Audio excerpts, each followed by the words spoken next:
माझे नाव शिवण्या महेश गाडे. मी आज तुम्हाला एक प्रयोग करून दाखवणार आहे.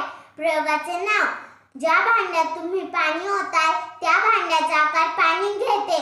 प्रयोगाला लागणारे साहित्य: 2 बशा, 2 काचेचे ग्लास, गव्हाचे पीठ व पाण्याने भरलेला काचेचा ग्लास.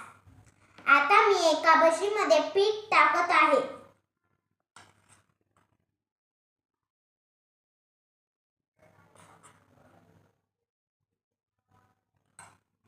व दुसऱ्या बशीमध्ये पाणी ओतत आहे.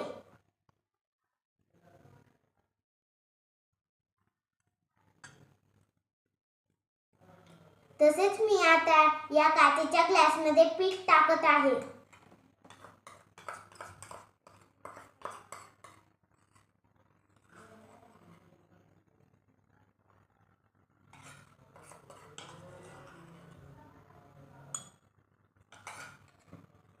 व मी दुसऱ्या ग्लासमध्ये पाणी ओतत आहे.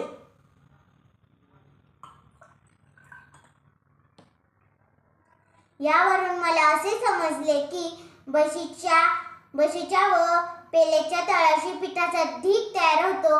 पाणी मात्र बशीचा किंवा पेल्याचा आकार घेते. यावरून मला असे लक्षात आले की पाण्याला स्वतःचा आकार नसतो, म्हणूनच फरशीवर सांडले तर पाणी पसरते. धन्यवाद.